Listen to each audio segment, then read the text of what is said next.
Dags att sätta sig för klockan är 10:30. Så vi kommer igång här och hinner ha det här jättespännande seminariet. Jag heter Denise Butros och sitter i partistyrelsen. And by obvious reasons this seminar will be held in English. And it is Ali Esbati, a member of parliament who has been engaged in the labour market questions for many years, who has arranged this seminar. And we will have the pleasure to hear the speech of Guy Standing, who is a professor at the London University. And so please give them a warm applause.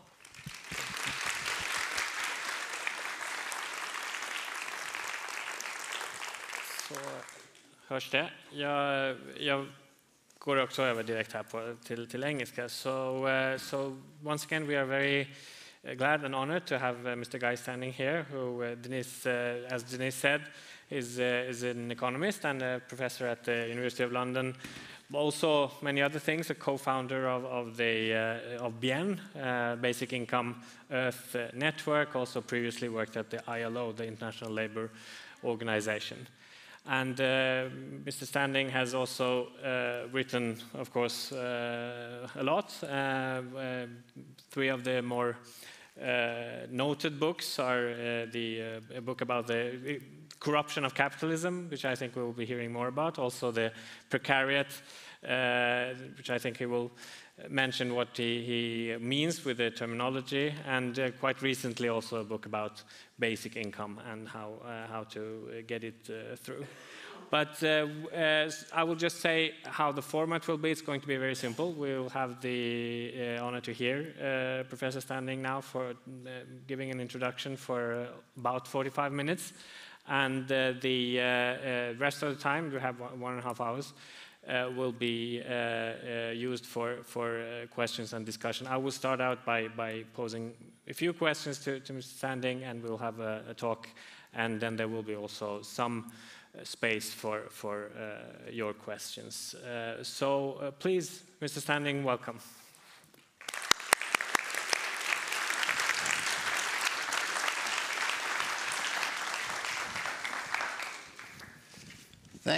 Thank you very much. It's always great to be back in Malmö, because I think it's the 5th time I've come to Malmö. So those of you who've heard me before, apologies. I'll try and say some new things this morning. I've just come from the 17th Congress of BIEN, the Basic Income Earth Network, which was held in Lisbon. And there's a real energy that's motivating us. Over 50 countries were represented in the Congress. Hundreds of people came, and we had about 160 presentations. It was a very exciting event, and there's a real energy in that debate. Perhaps we'll come back to that later. This year is also the 800th anniversary of one of our founding constitutional documents in my country, Britain, but it's had a worldwide influence, and it's motivating me and causing me to do a lot of activities this year. It's the Charter of the Forest. I regard it as one of the most progressive left constitutional documents in history, and yet hardly anybody knows anything about it. So one of the great pleasures that's been this year is launching a series of events which is going to culminate in events around the actual anniversary day, which was November the 6th, 1217, when the Charter of the Forest came into existence. And I'm delighted to say that there's going to be a special session which we're going to be holding in the British Parliament in Westminster. So maybe I'll come back to that later. But I've been asked to speak about the precariat, and I will try to keep to that request. But I want to begin by contextualizing from a Marxist perspective where I think we stand today. We are still in the middle of what I call a global transformation, drawing on Karl Polanyi's ideas of the Great Transformation, with which I hope most of you are familiar. And the global transformation is about the painful construction of a global market system. And we've been going through the disembedded phase of this transformation, and it's been a very painful one for all of us on the left. And therefore, it's imperative for us to understand what it's been about. The disembedded phase started in the 1980s. We're all familiar with it.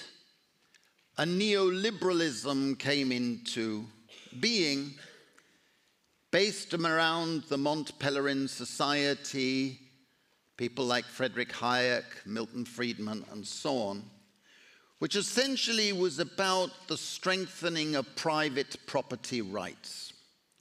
The Chicago School, it pursued, as we all know, a strategy of privatization, individualization, commodification of everything that could be commodified, and very crucial to us on the left, a deliberate dismantling of all institutions of social solidarity. That was fundamental to neoliberalism because those institutions and mechanisms stood against the market. They provided us with the protective devices against being agents in an atomized market system. So we've seen in that period a systematic dismantling of occupational communities, the professions and crafts. It was not a matter of deregulation. Anybody who talks about this phase as one of deregulation, I always say should be encouraged to take up sewage cleaning or gardening because they don't know anything about economics. It was systematic re-regulation to favor capital and to penalize those people who were not capitalists in one way or the other. And the dismantling included the occupations which shifted from self-regulations into state licensing and state regulation. Similarly, the firm, the corporation, became a commodity. Instead of being a parameter of the economy, the firm became commodified. The same with our education system, being systematically commodified, becoming part of human capital, a strange, bizarre term that disgusts me.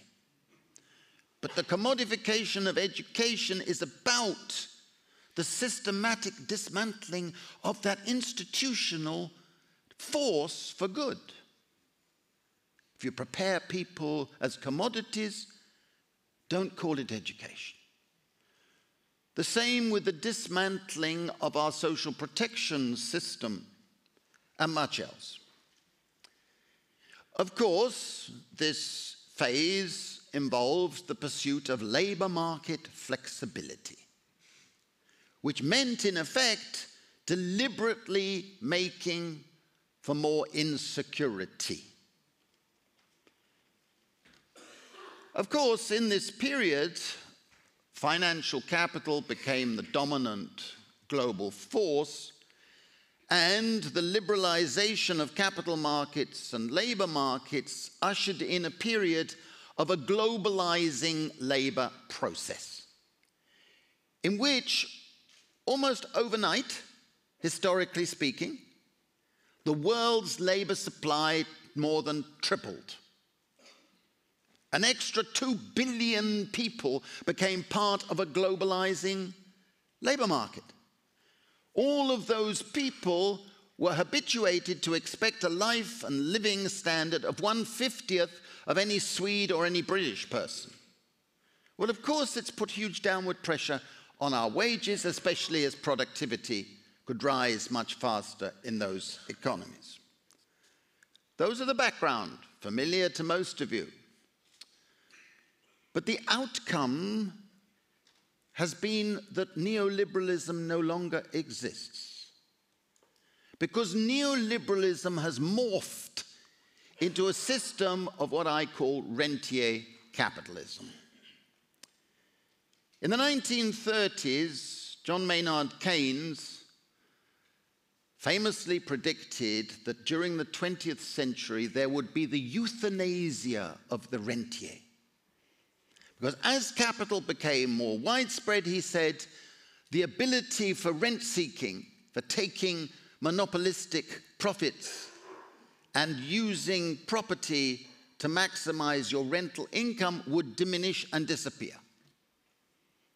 He did not foresee that with the neoliberal model, the entrenchment of financial capital plus big corporate capital would build a new system of contrived scarcity in which rentiers could flourish and earn phenomenal incomes. This is the essence of the book, which has not yet been translated into Swedish. I don't know if it ever will.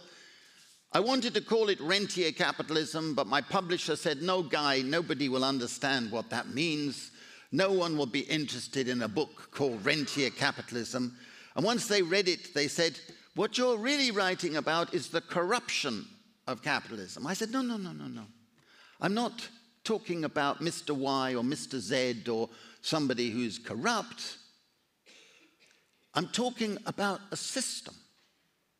And gradually I gave way. I'm not sure if I should have given way. And it's called The Corruption of Capitalism. And why I gave way is this. Their claim that they have free market capitalism is based on a lie. It's a lie.